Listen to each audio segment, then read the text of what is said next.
Okay, hello. I've been trying to fix everything of my computer and my internet for the past around 2 hours now. And I believe it is all done. So, welcome to the Deathslinger episode. I would like to go into the perks, just because I do like this format a little bit more than the format I was thinking of going with. So, Gearhead, the way that this perk works is I've been bamboozled by it for years. When you hit a survivor, you get it glows up, and then the next time anyone does a great skill check, you see their aura for 10 seconds, and then the perk deactivates. If you hit another survivor, the perk reactivates. Pretty good perk overall. It does what it does, and it does it well. I do personally prefer the old version, where you hit 2 people, and then for the next 40 to 45 seconds, you would see the auras of anyone who got a skill check done, because it was just an easier activation. But you can see that it deactivates, so then you can look around and be like, oh, there's someone over there. Hex Retribution, whenever anyone's working on a totem, like right now, they are oblivious for 45 seconds, like this Yoichi was. And then, well, you're oblivious, so you can't hear any terror radiuses. And yeah, wow, that's such a good shot. I'm actually pretty proud. Not really proud, because like literally it wasn't like a trick shot or anything like that, but like proud that I was able to quite literally be like, oh yeah, this perk that's like never really used, here's the perfect use case for it. Gen popped, that's fine. We did go over there, so we probably got there first, and then they got there. There's probably 2 of them on it. Dead Man Switch is now active, but yeah, so this Hex perk, the way that it works, I'm just going to damage this for no reason. So they get oblivious whenever they work on a totem, and then if they break a Hex totem, including itself, all auras of all survivors will be revealed for 15 seconds, which is a very good perk. They did not drop the pallet. That is very ballsy of them, considering I can literally just go and hit this Yoichi with an M1. And then if they literally have nothing, then I just get a second hook state for free, or DS, which means I get to take it out. Crazy that no one is literally helping this Yoichi, because if I get someone out of the game this quickly, this just means that this game's pretty much mine for free. I'm just going to check these lockers, because I did see a Steve go down, I believe, in here. There is 2 more lockers. Aha. Yep, so I was right. There was a Steve hiding in the lockers.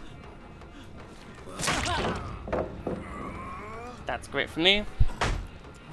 Now, if I were the Steve, I would have, yeah, been too ballsy. Okay. So he did go out, and then he took it out. I'm going to camp this person, because there's no reason why I should make it so then they can easily save this survivor. Dead Man Switch, the way that it works is whenever you hook a survivor for the next 45 seconds, all generators that survivors get off of when they're not fully completed would be blocked for 45 seconds. It does not reset if you hook another survivor while like let's say if the perk's been active for 22 of the 45 seconds, it will not reset if you hook another survivor. So there is that to know, because that is something that is kind of important to know about the perk. Is like if you can like save a few seconds, like if it's like 2 seconds until the perk reactivates, then yeah. Did swear I heard a little bit of a clicky clacking in, but I don't hear any now. So we do have Gearhead active. That top gen there, I kind of don't want to care about at all.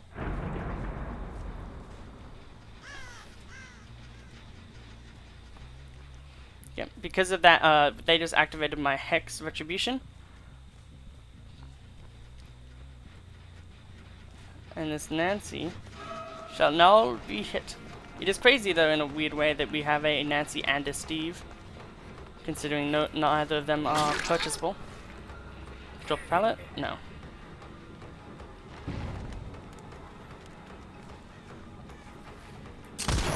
Yeah, that was way too right. For some reason I just presumed that they would run into my shop, which makes no sense whatsoever. Where are they running? They're running into boom space, which is great for me because it means I can, like, I already knew that they used. This is another great thing as well with if you know where your totems are, which you should. Oh, Steve, please do. You can, like, especially in my position, I could down that Steve for free and still get this hook. But yeah. So we've learned a bit about this Steve. And what we've learned has led us to believe that he is not the smartest tool in the shed. But neither are we. So it is still a battle of, very much so, the wits. However, I do know that he is someone who will just, like, do a dumb thing for no reason. But maybe he has learned his lesson. And that is a actual possibility.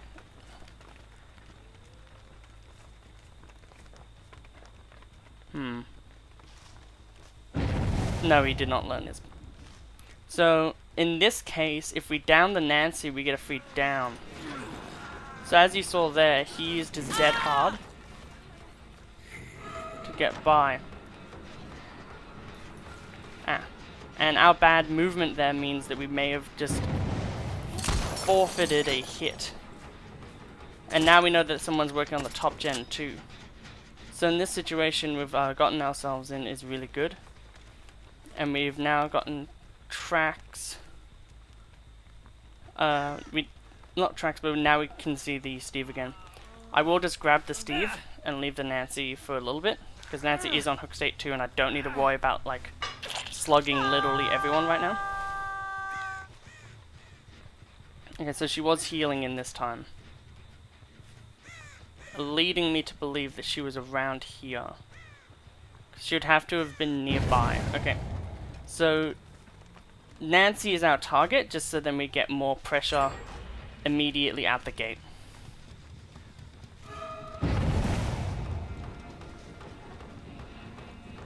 We do not really want to just go for the M2. We want to save that just so then it means that we don't have, makes it easier for us. Unfortunate. They're gonna drop the pallet. This person does not know how Deathslinger works. They're not even, they've just accepted their death. Which I would too, honestly. But in my case, I would have dropped that pallet like all high hell. We know that there is someone here because there was an aura shown briefly because of the GEARHEAD activation. So we'll go over that, kiting to this side. Going around in weird ways to see where they are, because we do know that they are here. And we've found the Steve, so we'll just down the Steve. Hi Steve, how's your bombastic plays been going? His play in the basement was a very good play. It's just that I knew that he went down there because I saw him. If I was less observant, or maybe doing something on Twitch, and like I wasn't focusing as much, because I am focusing as hard as I can, I would not have gotten that, and he definitely would have been able to get that save.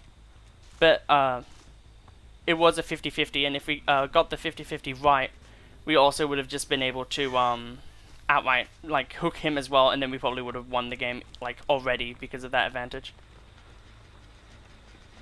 Okay. I'll just kick this gen and then camp him for a bit. Because we're now in a situation where literally this is a, if we kill him, we get a 3k, which is easily a win in the killer's side of things. And the only thing that this survivor can do is either somehow finish 2 gens, one of which is, like, we know that this gen, and that gen, we know those 2 gens, the one that isn't in Killer Shack, are not being worked on. We know this one was, but now it's going down. So we know that only that gen could be being worked on. So we know that there's nothing that they could do to pressure us. Meaning that we're in the best position that we can be, just win. And if anyone's like, oh, you're camping though, that's really shitty. Am I supposed to go to the other side of the map? And we're rewarded with the hatch. Okay, so we have pretty bad gates, all things considered. How well gates are is sight lines and distance. So if you can get like, I can see that, if that was being worked on I could see that. So as long as you can, like these are actually pretty good gates actually, because I can see them through a short walk. Meaning that no matter what happens, I'll always be able to find which gate they're working on and then be able to hit them off of it and then down them. Which is good for us.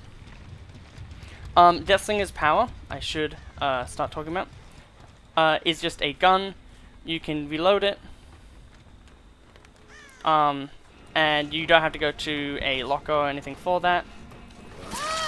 And it is a 18-meter distance. And yeah, you just shoot them, you reel them in. If you're walking backwards, you reel them in faster. And yeah, so it's a pretty simple power. It's really fun for the killer, not so fun for the survivors because they do have to use pallets against you. Or they have to use the map's geometry. So it is a killer that's harder for survivors to loop against. But for killer playing the game, very fun character to play. So that is the first game that we have played today. So I'll go into a second game, and we'll see you then. Goodbye. Oh, well, actually, we'll see if we get Merciless. Because I am very interested in that. Probably not, because we did do a bit of camping. And typically, if you do camping, they don't really give you that. Yeah, so we got Ruthless, not Merciless. Yep, so I'll see you in the next game. Hello, and welcome to the second game. I like to say hello a lot. I wonder if anyone has either A, been annoyed by that, or B, has noticed that. This is a map I do not like that much. It is not a bad map by any means. These lights have always been like annoying to me because like I see contrast in like an environment and I'm like, huh, person. It's like the same with I don't know about you guys, but I find like I like to go on walks, and when I go on walks, oftentimes I'll find money because the way that my brain works is I see things, and if I see a difference in like the things I'm looking at, like it might just be like it's a shiny rock, and I'm like, ooh, a shiny rock. Just going to, so going to pretend I didn't see. Oh damn, that would have been great if I actually hit. That was weird. Yeah. Okay. Well, I can tell that they're going for the.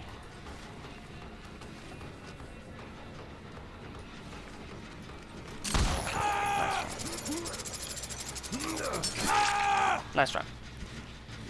So the reason why I wanted to get him so bad, I probably should have reloaded there first. But the reason why I wanted that so bad was because he has the flashlight, and I want to take out the flashlighter just because that was being a little bit too eager with my shot. Lead her away from it. Angle myself to kind of camp this area. He got himself out, which is very lucky for him. Dead hard, very good for him. I nearly hit that as well. That would have been so unfun for him. Ooh, that was really good for him. You ever just like breathe in like nothing, but it's something? Probably dust. But like, you're just like breathing. Okay, so he's gone up here. Then he's gone down here. Then he's gone over here again. Then he's gone out here.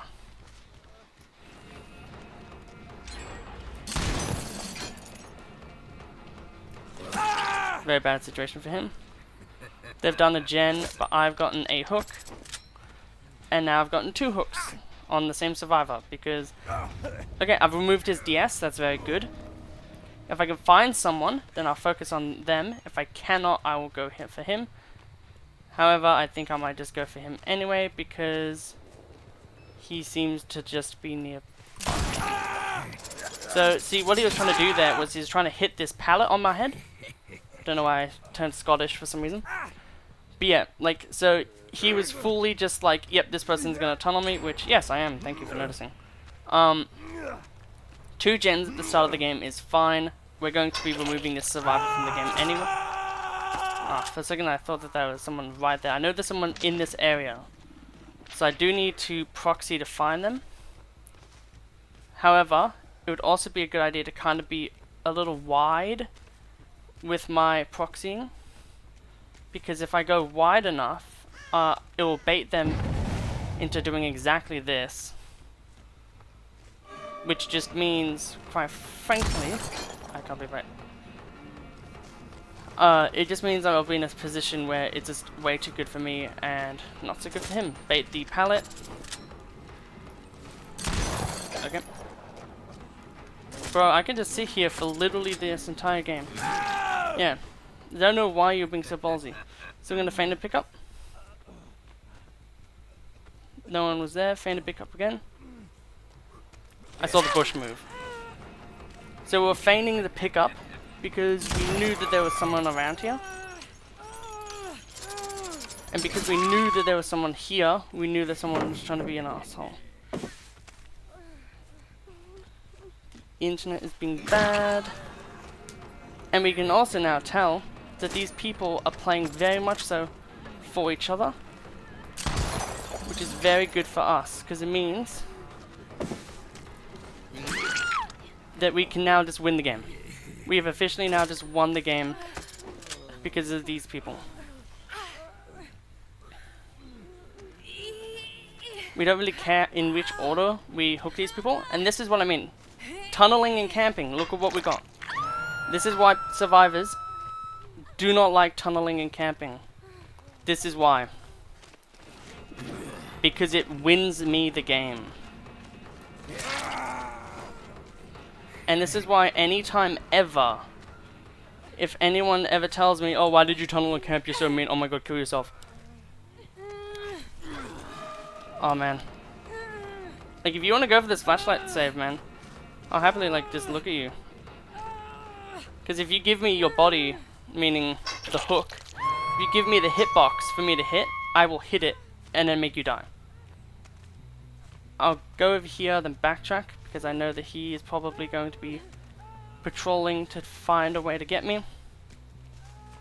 We know that this one isn't in hook stage 2 yet, but it's feigning it, and we know that this one is in hook stage 2.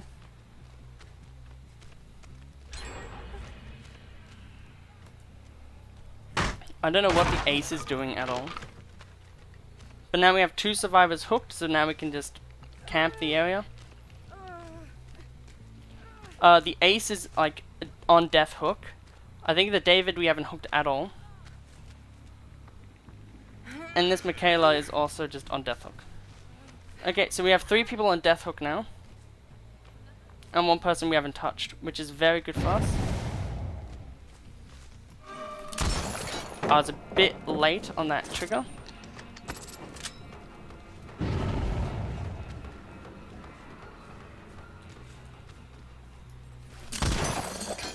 Okay, on my... I love latency, I love lag, I love everything. Yeah, don't know why you're being an arsehole. Even though you're not being an arsehole at all. Okay, well, it's been fun having you, mate. But I don't want you in my game anymore. So pretty much all we're going to do now... I don't know why the David King would be healed in this scenario. At all. The David King is not the one who needs to be healed right now. And there was a basement there, which means we could have healed in a much better position.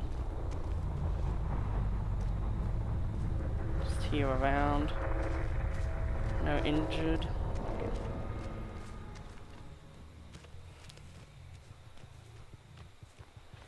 We're also in a 3-gen, kinda.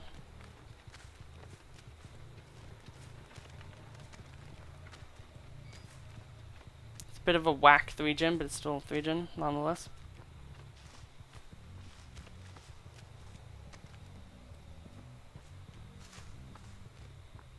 So they're all gonna be healing. But yeah, so just, yeah, okay, cool. And we saw where the David King is. He is not our target right now.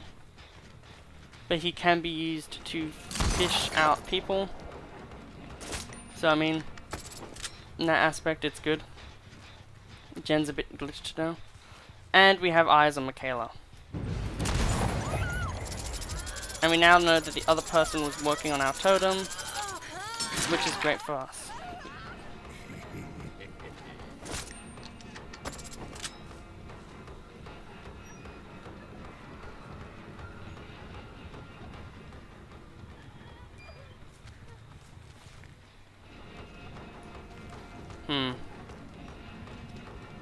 All we really care about in this entire thing now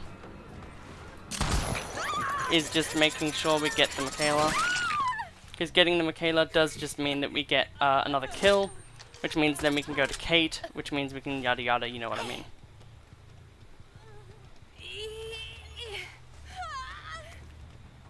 I think that was the David King we just saw, and we don't really care about the David King at all, so we won't focus on him at all.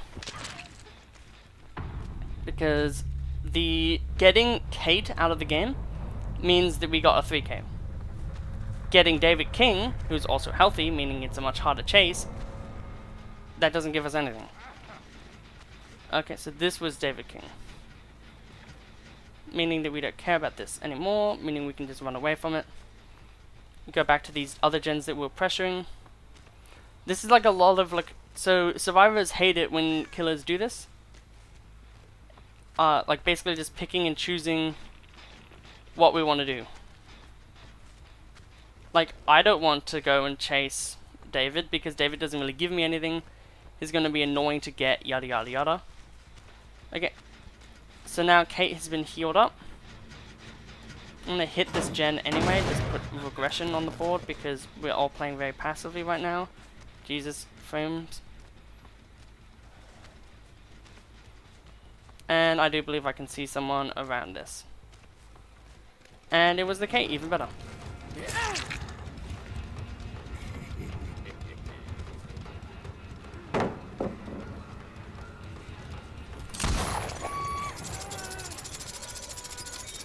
She thought she was safe. She was not. You have to learn which pallets are safe and which ones aren't. I'll destroy this. Pick them up, put them on a hook, and then we'll hopefully find Hatch. And then we'll hopefully down the David King. If not, c'est la vie. Yep, this is your guide for Deathslinger. I hope you have all enjoyed it. We know that this person, we know where David King is, so we can kind of just maybe down him immediately.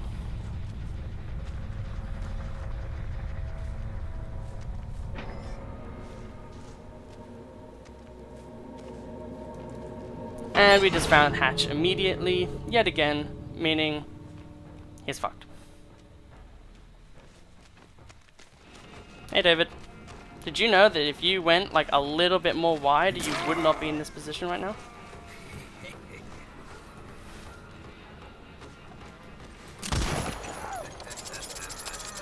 Man, Deathslinger.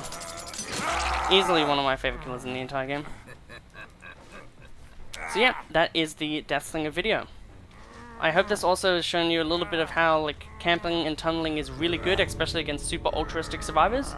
The only reason this game was won was because 2 survivors came to save someone who was hooked, and all they did was literally just stand there being like, "Please kill me. I don't want to play the game." And then we're like, okay, sure. Because when we tunneled all of those people, and like literally they weren't able to do anything, that was when we won the game. Because from that one thing, we were able to keep, you know, staying on them, and then just get everything. And we got Merciless Killer, so we would get the Adept, but we already have gotten the Adept, and I will maybe show this now, maybe not, maybe I'll like have shown it earlier. But with that, let's go into the investment tier list, and let's see where we rate the Deathslinger. Hello, and this is being recorded after the first game that we played, and if you didn't see a first game where it was super laggy and I got the Adept achievement, well then know that there was a really laggy game where I got the Adept achievement, and a different one called Blood on Your Face, which I would presume is just mooring for survivors an amount of time. So the one we are talking about today obviously is Deathslinger, and I don't need to go through 2 games with his default perks to tell you where he is. This is my main, and yeah. So let's talk about it, right? So, he's a pretty okay killer. I would say in Chase, he's around about, in my opinion, with Ghostface is, where Ghostface has the ability to sneak up on people and be able to one hit down them if he can get the chase in 60 seconds. Which for one hit, yeah, you should be able to do that. He's really Ghostface is really balanced in that way. Where if a survivor is able to keep a good chase going, then their reward is that they don't get one hit down. While in this case, Deathslinger can't really sneak up on anyone anymore because God forbid killers have the ability to play the game. I'm kidding. Which I think was actually a good change. Like that was a fine change. But they did also remove his quick fire and dropping his gun, which also was kind of fine. I just feel like they should have bumped up his movement speed, maybe to 4.5. So, because we don't have any 4.5 killers, and I think it would be really neat to have him be a 4.5. So then there are still loops where he doesn't really succeed, but then he can still get stuff done. But nerfs and buffs aside, the other thing that's been buffed a lot with him is his perks, and that is the main investment that you'll be putting in with Deathslinger. There is also, to talk about the Survivors Arena, they do have the perk Off the Record, and they have For the People. Off the Record is kind of a niche, like, meh perk in my opinion. The new corrective action, whatever the Yoichi perk is that everyone loves, is kind of just a better version of it. But For the People can be a really cool build-around perk, and there is TUDIS, 2Ds is how I say that name, who does use that perk, and it is fun to watch. So there is that as well if you do want to get that for Deathslinger. That is like something you can think about as well. But let's get into just his perks. So the first one, GEARHEAD. Being able to hit someone and then when they do a skill check, being able to see their aura is a really helpful thing because it just means that if you are perceptive, as you keep getting hits, you can kind of know where people are, and it can really easily help you do tunneling in a way that survivors will kind of like. And I know that that's kind of not what it's meant to be, but you hit someone, you hit them again, so then they're down, you put them on a hook, and then as soon as they touch a gen and get a good skill check, boom, you go after them, you kill them. You down them again, put them on a hook, and you probably bought a Mori, so then the next time you see them, you can just down them and Mori them. So in that way, like, it is a good perk for obviously the other reasons of knowing map and knowing what gens to pressure, but it also has that kind of niche use there as well. The second perk, which a lot of people should know, is Dead Man Switch. The younger, less cool brother to the Pain Renaissance and Dead Man Switch combo. Now, the reason why that combo is so strong is because it halts the game for an amount of time. And because with Pain Renaissance, it halts the game by 45 seconds, and it makes it so then you have to work basically like an extra like 8 seconds on that gen. Which is a really good amount of like, slowdown in that case, because then it's like kind of like 50 seconds of slowdown.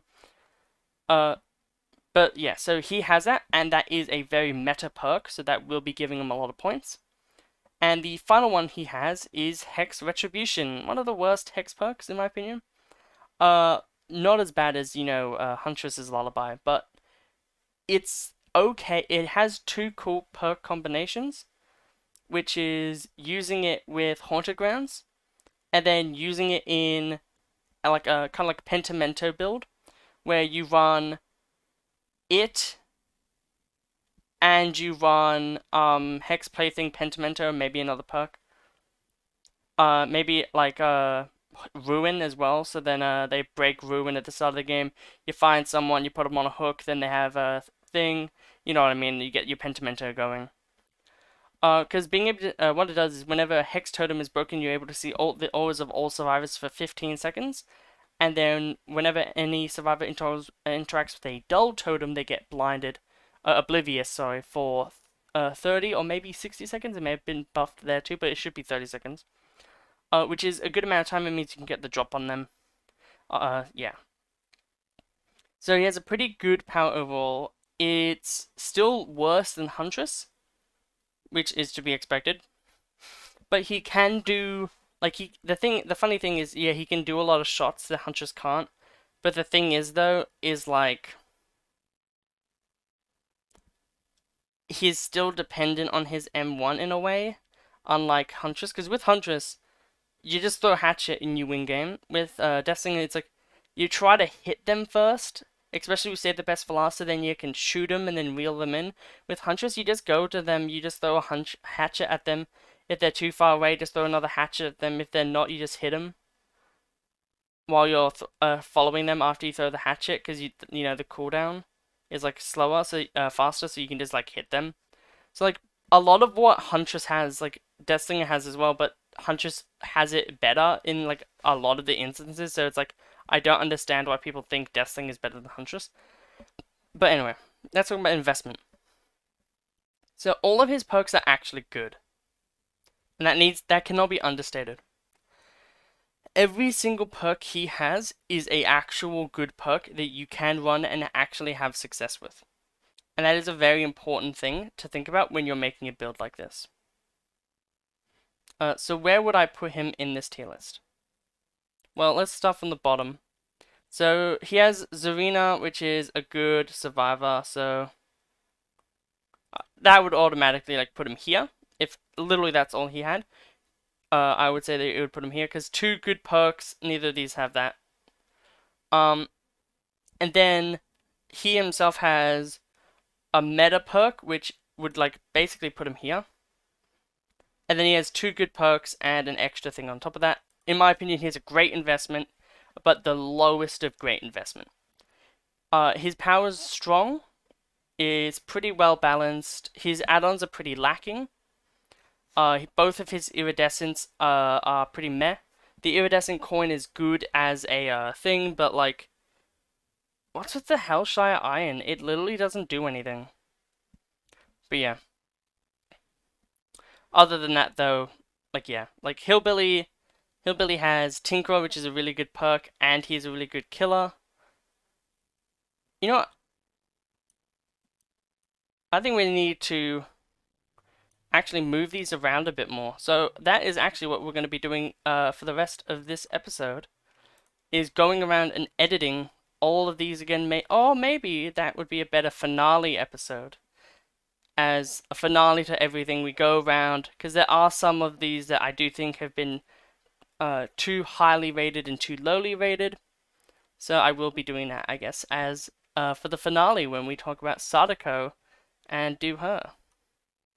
So the next one we will be doing is good old Pyramid Head. And I do want to say as well that I do own a Silent Hill 3 PS2 a copy of Silent Hill 3 on PS2, and I'm getting one for Silent Hill 2. So that's a really cool thing for me, at least. A bit of behind the scenes. I posted it on my Twitter. But yeah, I hope you all have had a lovely day, and I'll see you in the next episode. Goodbye.